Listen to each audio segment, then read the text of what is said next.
여기 길거리 음식은 위생적이지 못하고 세균 덩어리라고 외치는 여성이 있습니다. 그녀는 폴란드 위생광 전업주부라고 하는데요. 그녀는 왜 이렇게 믿고 있는 걸까요? 그리고 어떤 일로 충격을 받게 되는지 궁금합니다. 그럼 오늘 사연 시작합니다. 제 이름은 블라디미라 크비에테스카예요. 그리고 저는 늘 음식에 대해서 정말 조심스럽게 살고 있었어요. 아주 조심스럽게요. 어쩌면 너무 조심스럽게 살고 있었는지도 모르겠어요. 폴란드의 작은 마을에서 매일 아침 일어나면 부엌을 2번씩 확인하고 있었어요. 모든 식품 포장지의 유통기한을 하나하나 살펴보고 있었죠. 우유도 마시기 전에 냄새를 꼭 맡아보고 있었어요. 요리하기 전에는 손을 3번씩 씻고 있었고요. 친구들이 저를 청결 여왕이라고 부르고 있었어요. 세균이나 더러운 것들이 너무 걱정되고 있었거든요. 특히 길거리 음식이 가장 무서웠어요. 폴란드에서 야외 시장을 지나갈 때면 숨을 참고 있었어요. 아무런 보호막도 없이 밖에 놓여 있는 채소들, 수많은 사람들이 만지고 있는 과일들, 속이 뒤틀리고 있었어요. 그런 가게들을 후다다 지나쳐서 바로 슈퍼마켓으로 가고 있었죠. 거기서는 모든 게 유리문과 비닐 포장 뒤에서 깨끗하고 안전하게 보관되고 있었으니까요. 딸 야드비가는 늘 저를 보며 웃고 있었어요. 엄마, 너무 걱정 많이 해요.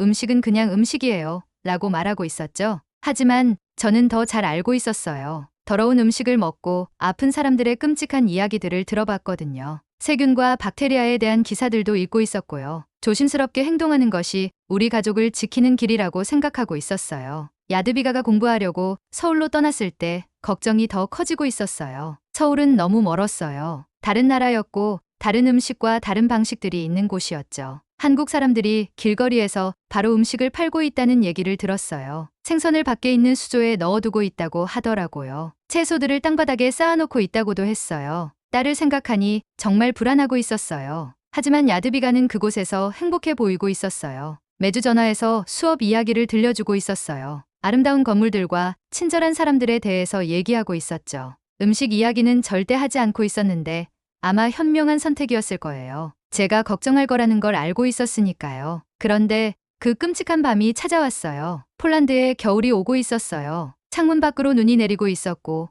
모든 게 조용하고 평화로웠어요. 피곤함을 느끼고 있어서 일찍 잠자리에 들어가고 있었어요. 남편은 이미 제 옆에서 잠들어 있었고 평소처럼 부드럽게 코를 골고 있었죠. 새벽 2시 47분에 전화가 울렸어요. 그 소리가 어둠을 칼처럼 바르고 있었어요. 가슴이 쿵 뛰고 있었어요. 새벽 2시 47분에 좋은 소식을 가지고 전화하는 사람은 없잖아요. 절대 없어요. 떨리는 손으로 전화를 집어들고 있었어요. 화면에 한국 번호가 뜨고 있었어요. 심장이 바닥으로 떨어지는 것 같았어요. 여보세요? 무슨 소리를 들을지 무서워하며 속삭이고 있었어요. 엄마, 야드비가의 목소리였는데 뭔가 이상했어요. 작고 무섭고 멀게 들리고 있었어요. 엄마, 저 지금 병원에 있어요. 세상이 멈춰버렸어요. 귓속에서 들리는 제 심장 소리 빼고는 모든 게 조용해지고 있었어요. 병원이라고요. 제 딸이 지구 반대편 병원에 있는데 저는 거기 없다는 거였어요. 무슨 일이야? 물어봤는데 목소리가 개구리 울음소리처럼 나오고 있었어요. 많이 아파요. 배가 너무 아파요. 엄마, 의사가 며칠 더 여기 있어야 한다고 해요. 무서워요. 아는 사람이 아무도 없어요. 혼자예요. 딸이 울고 있었어요. 절대 울지 않던 강하고 용감한 제 딸이 전화 너머로 흐느끼고 있었어요. 누군가 제 가슴 속에 손을 넣어서 심장을 쥐어짜고 있는 것 같았어요. 엄마가 갈게 생각도 없이 말하고 있었어요. 지금 당장 갈게. 하지만 엄마, 너무 멀어요. 돈도 너무 많이 들어요. 상관없어. 넌 내 딸이잖아. 갈게. 전화를 끊고 침대에서 벌떡 일어났어요. 남편이 깨어서 무슨 일이냐고 물어보고 있었지만 저는 이미 움직이고 있었어요. 집 안에 모든 불을 켜고 있었어요. 노트북을 들고 최대한 빠르게 타이핑하고 있었죠. 바르샤바에서 서울 항공편이라고 컴퓨터에 치고 있었어요. 한국 응급 항공편. 화면에 많은 선택지들이 나타나고 있었지만 모두 같은 걸 보여주고 있었어요. 가장 빠른 항공편도 이틀 뒤에 떠나고 있었어요. 이틀이나 딸이 아프고 혼자 병원에 있는데 어떻게 이틀을 기다릴 수 있겠어요? 모든 항공사에 전화하고 있었어요. 더 빠른 항공편에 자리가 있는지 애원하고 있었죠. 하지만 아무것도 없었어요. 가장 빨라도 48시간 뒤에나 떠날 수 있었어요. 48시간이 48년처럼 느껴지고 있었어요. 그날 밤 나머지 시간을 짐을 싸며 보냈어요. 가방에 약과 손소독제, 소독용 물티슈를 가득 채우고 있었어요. 여분의 비누와 깨끗한 수건도 챙기고 있었죠. 생각할 수 있는 모든 의료용품을 가져가고 있었어요. 딸이 한국에서 아프다면 제가 돌볼 준비를 하고 있어야 했거든요. 하지만 짐을 싸면서 끔찍한 생각이 계속 머릿속을 스쳐 지나가고 있었어요. 음식 때문에 아픈 건 아닐까요? 더럽고 위험한 걸 먹은 건 아닐까요?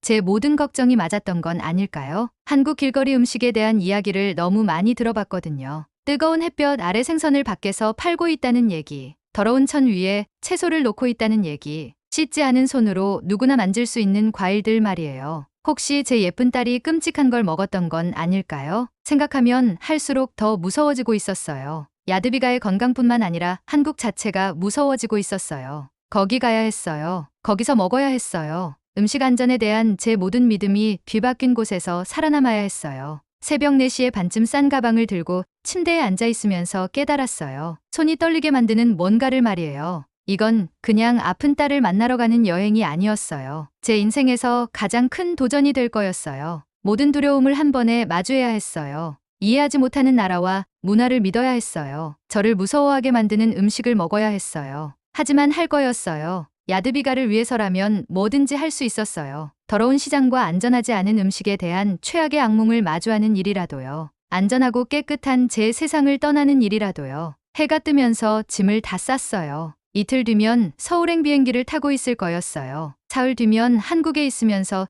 저를 겁나게 하는 세상을 헤쳐나가려고 노력하고 있을 거였어요. 그때는 몰랐지만 새벽 2시 47분에 울린 그 전화는 단순한 나쁜 소식이 아니었어요. 제 인생에서 가장 중요한 여행의 시작이었어요. 세상에 대해 제가 알고 있다고 생각했던 모든 걸 바꿔놓을 여행 말이에요. 모험이 부르고 있었고 저는 대답할 수밖에 없었어요. 서울로 가는 비행기는 제 인생에서 가장 긴 48시간처럼 느껴지고 있었어요. 좌석에 앉아서 팔걸이를 너무 꽉 잡고 있어서 손등이 하얗게 되고 있었어요. 몇 분마다 휴대폰을 확인하며 야드비가가 메시지를 보냈는지 보고 있었죠. 나아지고 있는 걸까요?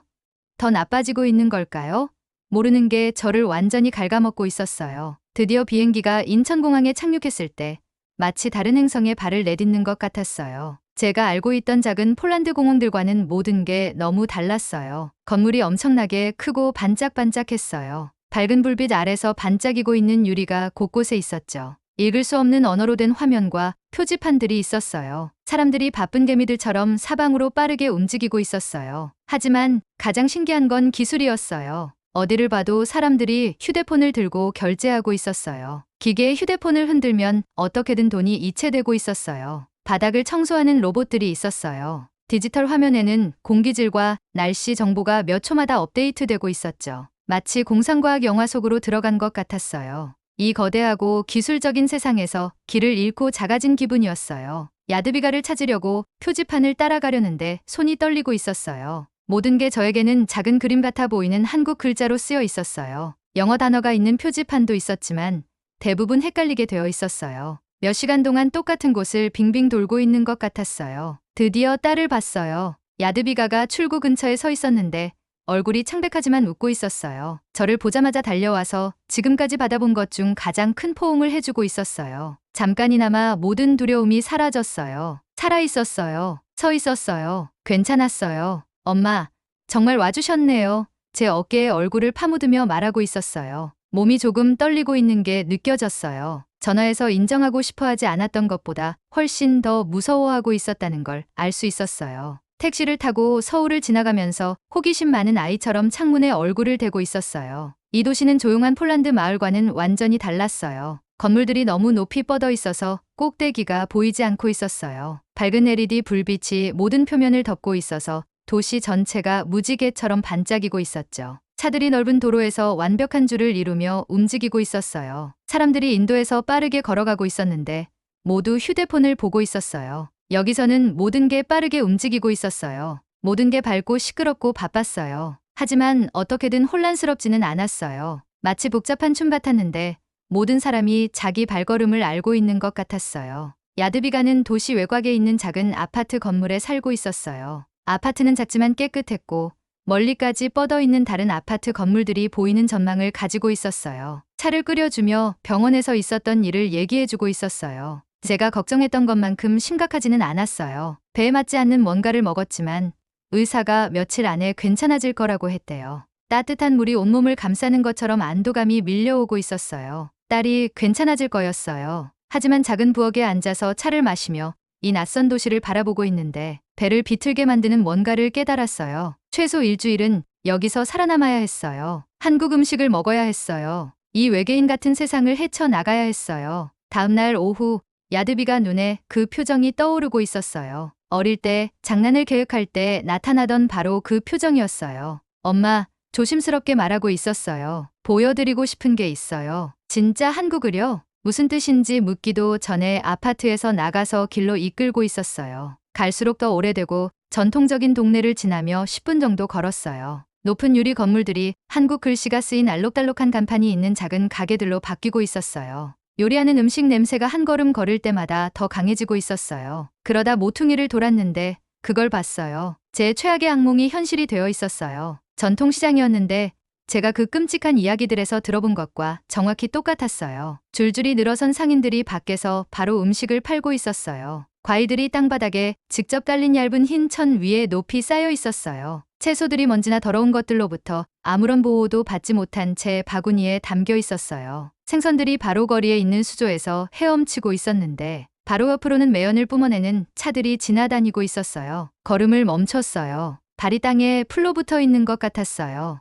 이게 바로 제가 두려워하던 모든 것이었어요. 제가 상상해본 모든 음식 안전의 악몽이 한 곳에 모여 있었어요. 먼저 색깔이 눈에 들어왔어요. 보석처럼 밝은 빨간 딸기들, 빛나는 것 같은 초록 채소들, 작은 산처럼 쌓여있는 주황색 당근과 노란 바나나들. 그렇게 무섭지만 않았다면 아름다웠을 거예요. 그 다음에 냄새가 물려왔어요. 요리용 기름과 구운 고기, 그리고 뭔지 알 수 없는 달콤한 냄새. 공기가 음식 냄새로 진득하게 차 있어서 속이 울렁거리고 있었어요. 이런 공기 속에 있던 음식을 어떻게 먹을 수 있는 거죠? 사람들이 곳곳에 있으면서 음식을 손으로 만지고 있었어요. 과일을 들어서 살펴보고 있었어요. 사고 싶은 채소를 가리키고 있었죠. 아이들이 가게 사이를 뛰어다니고 있었는데 놀다가 더러워진 손을 하고 있었어요. 할머니, 할아버지들이 작은 의자에 앉아서 이 모든 혼란 한복판에서 그릇에 담긴 국수를 먹고 있었어요. 야드비가의 팔을 너무 꽉 잡아서 아픈 소리가 나오고 있었어요.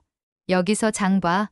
목소리에 숨길 수 없는 공포를 담고 속삭이고 있었어요. 그때 뒤에서 웃음소리가 들렸어요. 돌아보니 금발의 초록 눈을 한 젊은 여자가 있었는데 분명히 한국인이 아니었어요. 신선해 보이는 채소가 담긴 봉지를 들고 제 표정을 보며 싱긋 웃고 있었어요. 혹시 맞춰볼까요? 완벽한 폴란드어로 말하고 있었어요. 한국 시장 처음이시죠? 제 모국어를 들어서 너무 놀라서 고개만 끄덕이고 있었어요. 저는 잘린카예요. 손을 내밀며 말하고 있었어요. 저도 폴란드 사람이에요. 미술 학생이고요. 6개월 전에 똑같은 생각을 하고 있었거든요. 무슨 생각하고 계신지 정확히 알아요? 바로 그때 특히 무서워 보이는 생선 수조에서 벗어나려고 뒤로 물러나다가 사과 바구니에 걸려 넘어질 뻔했어요. 잘린카가 재빨리 제 팔꿈치를 잡아서 넘어지지 않게 해주고 있었어요. 조심하세요. 친절한 미소를 지으며 말하고 있었어요. 이 모든 게 미치고 위험해 보인다는 거 알아요. 하지만 약속드리는데 여기엔 아직 보지 못하고 있는 마법 같은 뭔가가 일어나고 있어요. 음식과 사람들과 소음의 혼란을 둘러보며 잘린카가 말하는 마법이 뭔지 찾으려고 하고 있었어요. 저에게는 제 최악의 악몽이 현실이 된 것밖에 보이지 않고 있었어요. 하지만 그녀의 차분한 자신감에 뭔가가 있어서 비명을 지르며 도망가는 대신 잠깐 멈춰 서게 되고 있었어요. 저를 믿어보세요. 잘린카가 부드럽게 말하고 있었어요. 잠깐만 지켜보세요. 들어온 얘기들은 생각하지 말고요. 실제로 일어나고 있는 일만 지켜보세요. 그래서 시장 가장자리에 서서 심장이 쿵쾅거리고 손이 떨리는 채로 저를 겁나게 하는 이 세상을 지켜보고 있었어요. 아직 몰랐지만 이 순간이 제 여행의 진짜 시작이었어요. 세상에 대해 제가 알고 있다고 생각했던 모든 것이 바뀌기 시작하는 순간이었어요. 모험이 저를 찾아왔어요. 준비가 되어 있든 아니든 말이에요. 그날 밤 잠이 오지 않고 있었어요. 긴 비행 때문에 몸은 피곤했지만 머리는 계속 돌아가고 있었어요. 눈을 감을 때마다 시장의 모습들이 떠오르고 있었어요. 더러운 수조에서 헤엄치는 생선들, 땅바닥 얇은 천 위에 놓여있는 과일들, 맨손으로 음식을 만지고 있는 사람들, 야드비가의 작은 게스트룸 침대에 누워서 천장을 바라보며 창문 밖 서울의 소리를 듣고 있었어요. 멀리서 차들이 부드럽게 경적을 울리고 있었어요. 누군가 마늘과 기름 냄새가 나는 뭔가를 요리하고 있었어요. 이 도시는 제 걱정 많은 뇌처럼 잠들지 않는 것 같았어요. 새벽 5시에 잠들기를 포기했어요. 그 시장에 대한 진실을 알아야 했어요. 야드비가나 잘린카가 뭐라고 생각하라고 하는 게 아니라 제 눈으로 직접 봐야 했어요. 한국에서 살아남으려면 혼자서 제 두려움과 마주해야 했어요. 조용히 옷을 입고 비밀 임무를 수행하는 탐정처럼 아파트에서 몰래 나왔어요. 이른 아침 공기가 차갑고 상쾌했어요. 거리는 어제보다 훨씬 조용했지만 여전히 걸어다니는 사람들이 있었어요. 어떤 사람들은 정장을 입고 커피컵을 들고 있었어요. 다른 사람들은 밤새 일하고 집에 돌아가는 것 같아 보였어요. 시장에 도착했을 때 어제 봤던 혼란스러운 곳과는 완전히 달라 보이고 있었어요. 같은 방에 불을 켜고 보는 것 같았어요. 모든 게 정리되어 있고 깨끗하고 목적이 있어 보였어요. 상인들이 이미 일하고 있었는데 제가 예상했던 것처럼 음식을 아무렇게나 던져놓고 있지 않았어요. 외과의사나 예술가처럼 조심스럽고 정확하게 움직이고 있었어요. 깨끗한 고무장갑과 하얀 앞치마를 입고 있었어요. 작은 솔로 과일 하나하나를 닦고 있었어요. 중요한 뭔가를 만드는 사람들의 정성으로 채소를 완벽한 줄로 배열하고 있었어요. 딸기를 분류하고 있는 한 여자를 지켜보고 있었어요. 딸기를 하나하나 들어서 자세히 살펴본 다음 진열 상자에 조심스럽게 놓거나 다른 통에 따로 담고 있었어요. 그녀가 선택한 딸기들은 완벽했어요. 밝은 빨간색에 단단하고 아름다웠어요. 거부한 것들은 작은 갈색 점이 있거나 약간 무른 것들이었어요. 대충 하고 있는 게 아니었어요. 엄청나게 조심스럽게 하고 있었어요. 생선 수조에서는 한 남자가 작은 전자장치로 물을 검사하고 있었어요. 클립보드에 숫자를 적은 다음 깨끗한 통에서 신선한 물을 추가하고 있었어요. 생선들이 원을 그리며 헤엄치고 있었는데 건강하고 활발해 보였어요. 다른 상인은 비누와 수세미로 수조 바깥쪽을 씻고 있었는데 아침 햇살에 유리가 반짝이고 있었어요. 무릎이 힘없어지게 만드는 뭔가를 깨달았어요. 이 사람들이 저보다 음식을 더 신경 쓰고 있었어요. 대충대충 하거나 더럽게 하고 있는 게 아니었어요. 전문적으로 하고 있었어요. 하지만 제 옛날 사고방식이 강하게 반격하고 있었어요. 머릿속 목소리가 경고를 외치고 있었어요. 이건 다 쇼야. 이른 아침이라서 깨끗하게 하는 거야. 하루가 바빠지면 어떨까? 모든 사람들이 만지는 세균은 어떻고? 집에 있는 친구들이 내가 이곳을 믿는 걸 본다면 뭐라고 할까? 제 뇌 속에 두 명의 다른 사람이 살고 있으면서 전쟁을 벌이고 있는 것 같았어요. 옛날 블라디미라는 아파트로 돌아가서 숨고 싶어 했어요. 새로운 블라디미라는 천천히 자라고 있는 그 사람은 계속 지켜보고 배우고 싶어 했어요. 그때 기술을 발견했어요. 일부 가게 위에 작은 카메라들이 설치되어 있었어요. 각 품목이 어디서 왔는지 자세한 정보가 적힌 영수증을 인쇄하는 전자 저울. 입구 근처에는 매일 실시하는 위생 검사 결과를 보여주는 디지털 게시판이 있었어요. 이건 그냥 길거리에서 음식 파는 사람들의 모임이 아니었어요. 규칙과 감시 체계가 있는 조직적인 시스템이었어요. 제가 지켜보고 있던 딸기 상인에게 더 가까이 걸어갔어요. 이름표에 한국어 아래 영어로 박준수라고 쓰여 있었어요. 계산대 옆에 태블릿 컴퓨터가 있었는데 손님이 과일에 대해 물어보면 화면을 그들 쪽으로 돌리고 있었어요. 한국어는 읽을 수 없었지만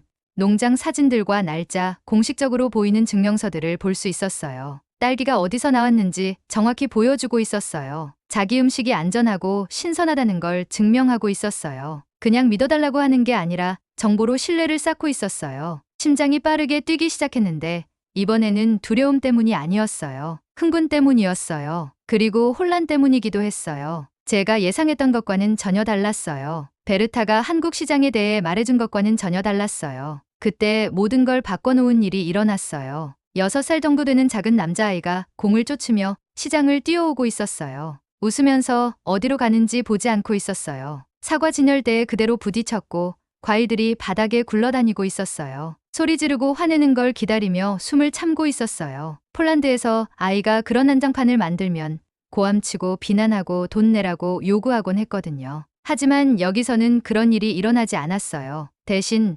박준수와 다른 상인 3명이 즉시 하던 일을 멈추고 도우러 달려왔어요. 화나 보이지 않았어요. 걱정스러워 보였지만 과일 때문이 아니라 넘어져서 무릎을 다친 작은 남자아이 때문이었어요. 한 상인이 무릎을 꿇고 아이가 다쳤는지 확인하고 있었어요. 다른 사람은 흩어진 사과를 줍기 시작했어요. 박준수는 구급상자에서 작은 밴드를 가져와서 아이의 상처를 조심스럽게 닦아주고 있었어요. 이분 안에 난장판이 정리되었고 아이는 다시 웃고 있었고 모든 사람이 아무 일도 없었던 것처럼 일을 계속하고 있었어요. 하지만 뭔가 일어났어요. 중요한 뭔가가요. 공동체가 힘을 합쳐 문제를 해결하는 걸 봤어요. 사람들이 이익보다 친절을 선택하는 걸 봤어요. 동화에서만 존재한다고 생각했던 신뢰와 협력을 목격했어요. 머릿속 옛날 목소리가 한 번 더 시도했어요. 사람들이 보고 있어서 친절하게 하는 거야. 이게 음식 안전에 대한 증거는 아니야. 정말 깨끗한지는 여전히 몰라. 하지만 점점 강해지고 있는 새로운 목소리가 대답했어요.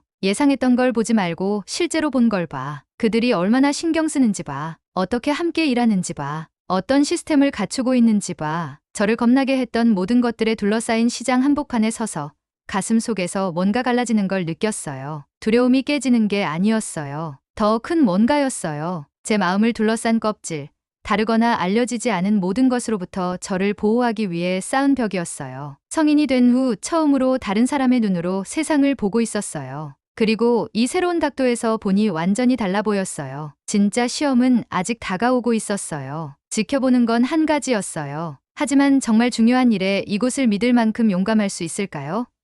여기서 음식을 사고 먹을 만큼 용감할 수 있을까요? 제 마음속 전쟁은 아직 끝나지 않았어요. 하지만 처음으로 새로운 블라디미라가 정말로 이길 수도 있다고 생각하고 있었어요. 진실의 순간이 다음 날 아침에 찾아왔어요. 이틀 동안 수영장을 보면서도 뛰어들기가 무서운 것처럼 시장을 밖에서만 지켜보고 있었어요. 하지만 더 이상 지켜보는 것만으로는 충분하지 않았어요. 정말로 변하려면, 정말로 성장하려면 관찰하는 것 이상을 해야 했어요. 참여해야 했어요. 가슴에서 북처럼 쿵쾅거리는 심장을 달고 박준수의 딸기 가게로 걸어갔어요. 한 걸음 한 걸음이 거대하고 중요하게 느껴졌어요. 마치 절벽 끝을 향해 걸어가고 있는 것 같았어요. 시원한 아침 공기에도 손에 땀이 나고 있었어요. 머릿속 옛날 목소리가 돌아서서 야드비가 아파트의 안전한 곳으로 돌아가라고 소리치고 있었어요. 하지만 계속 걸었어요. 박준수가 제가 다가오는 걸 보고 웃고 있었어요. 지난 이틀 동안 불안하게 지켜보던 저를 알아보고 있었어요.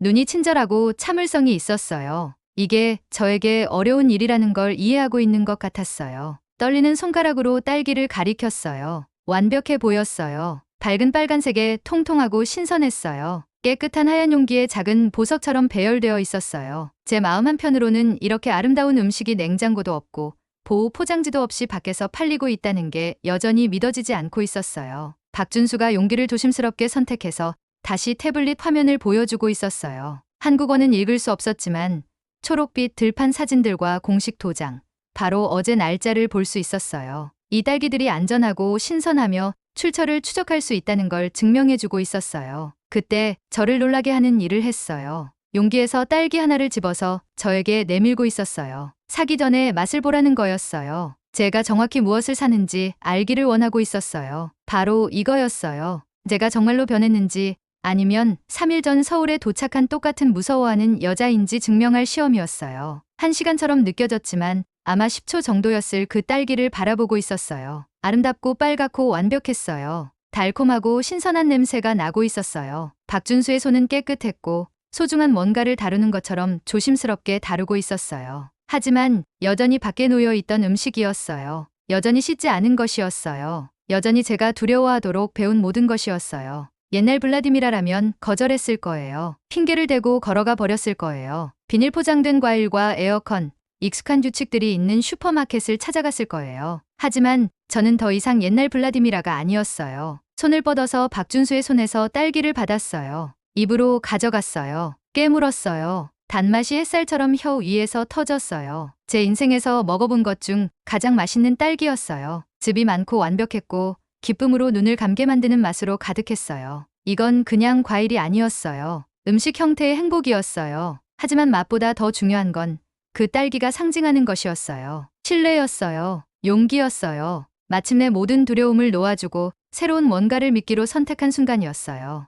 딸기 용기 전체를 샀어요. 그 다음 옆 가게에 가서 채소를 샀어요. 그 다음에는 생선, 그리고 야드비가를 위해 요리할 식사 재료들. 하나씩 살 때마다 두려움은 작아지고 흥분은 커져갔어요. 1시간 후 잘린카가 저를 찾았을 때 제 팔에는 봉지들이 가득하고 얼굴에는 자부심이 빛나고 있었어요. 해내셨네요. 제 변화를 보고 싱긋 웃으며 말하고 있었어요. 정말로 해내셨어요. 그것보다 더 많은 걸 했어요. 그녀에게 말했어요. 모든 사람에게 이 얘기를 하고 싶어요. 제가 배운 걸 나누고 싶어요. 그날 오후 야드비가의 아파트에서 노트북을 앞에 두고 앉아서 제 인생을 바꿀 페이스북 글을 쓰기 시작했어요. 그냥 음식이 아니라 신뢰를 파는 시장에 대해 썼어요. 함께 일하는 공동체에 대해 썼어요. 기술과 전통이 완벽한 조화로 함께 춤추는 것에 대해 썼어요. 용기 맛이 나는 딸기에 대해 썼어요. 깨끗하고 정리된 상인들의 사진을 올렸어요. 전자 시스템과 위생 검사에 대해 설명했어요. 제 두려움이 사실이 아닌 무지에 기반한 것이었다고 설명했어요. 한국 시장이 정말로 어떤 곳인지 진실을 말했어요. 반응은 즉각적이고 압도적이었어요. 몇 시간 안에 제 글이 수백 번 공유되고 있었어요. 폴란드 친구들이 놀라며 댓글을 달고 있었어요. 모르는 사람들이 아시아에 대한 전체적인 견해가 바뀌었다고 메시지를 보내고 있었어요. 한국 뉴스 웹사이트들이 인터뷰를 요청하고 있었어요. 하지만 가장 중요한 반응은 3일 후 집으로 돌아가기 바로 전에 왔어요. 한국 시장에 대한 무서운 이야기들로 제 머릿속을 채웠던 독일 친구 베르타가 호텔 로비에 나타났어요. 울어서 빨갛게 된 눈으로 제게 다가오는데 손이 떨리고 있었어요. 제 페이스북 글을 봤대요. 스스로 조사해봤대요. 한국 음식 안전에 대해 저에게 말했던 모든 것이 틀렸다는 걸 깨달았대요. 사실이 아닌 오래된 소문과 편견에 기반해서 의견을 가지고 있었던 거였어요. 제 무지로 당신의 마음을 독살했어요. 속삭이는 것처럼 작은 목소리로 말하고 있었어요. 제 두려움 때문에 당신이 이 놀라운 경험을 놓칠 뻔하게 만들었어요. 수년간 제 친구였던 선의를 가지고 있었지만 저처럼 두려움에 갇혀있던 이 여자를 바라보고 있었어요. 저를 놀라게 하는 감정을 느꼈어요. 화가 아니라 연민이었어요. 우리는 모두 자신만의 렌즈로 세상을 봐요. 그녀에게 말했어요. 중요한 건 그 렌즈를 언제 닦아야 하는지 배우는 거예요. 베르타가 눈물을 흘리며 웃으면서 저를 꼭 안아주고 있었어요. 그 순간 제 여행이 완전한 원을 그리며 돌아왔다는 걸 깨달았어요. 세상을 다르게 보는 법을 배우는 학생으로 시작했어요. 이제 다른 사람들이 똑같이 할 수 있도록 돕는 선생님이 되고 있었어요. 서울에서의 마지막 날, 처음 시장을 보고 공포밖에 느끼지 못했던 바로 그 자리에 서 있었어요. 이제 같은 장면을 보면서 감사함밖에 느끼지 않고 있었어요. 상인들이 오랜 친구처럼 손을 흔들어주고 있었어요. 한때 저를 무서워하게 했던 혼란이 이제는 아름답고 복잡한 춤처럼 보였어요. 저를 아프게 했던 냄새들이 이제는 침이 고이게 만들고 있었어요. 공항에서 야드비가가 보안검색 때까지 함께 걸어주고 있었어요. 자랑스럽고 행복하고 완전히 건강해 보였어요. 이게 그냥 아픈 딸을 만나러 온 여행은 아니었죠? 아는 듯한 미소를 지으며 물어보고 있었어요. 아니에요. 인정했어요. 제가 되어야 할 사람을 만나러 온 여행이었어요. 저를 폴란드로 다시 데려가는 비행기가 서울에서 이륙하면서 제 인생을 바꾼 이 도시를 내려다보고 있었어요. 기념품과 사진보다 더 많은 것을 가지고 집으로 돌아가고 있었어요. 세상을 보는 완전히 새로운 방법을 가지고 돌아가고 있었어요. 옛날 블라디미라는 그 한국 시장에서 죽었어요. 완벽한 딸기의 맛과 낯선 사람들의 친절에 의해서요. 새로운 블라디미라는 이제 막 살기 시작했고 더 많은 모험에 굶주려 있었어요. 야드비가가 다음 여행은 대만의 야시장을 탐험하러 가는 게 어떻겠냐고 제안했을 때 1초도 망설이지 않았어요. 좋아요. 온 마음을 다해 말했어요. 모든 곳에 가봐요. 영웅의 여행은 끝났지만 진짜 모험은 이제 막 시작되고 있었어요. 여하튼 사연을 보내주신 블라디미라 크비에테스카야 님에게 감사드립니다. 네, 그럼 오늘 사연 어떻게 들으셨나요? 오늘 사연이 재미있으셨다면 좋아요와 댓글 부탁드려요. 지금까지 저는 사연 읽어드리는 감동사연의 외 미연이었습니다. 끝까지 시청해주신 모든 분들 고맙습니다. 더 좋은 영상으로 다시 찾아뵐게요. 감사합니다.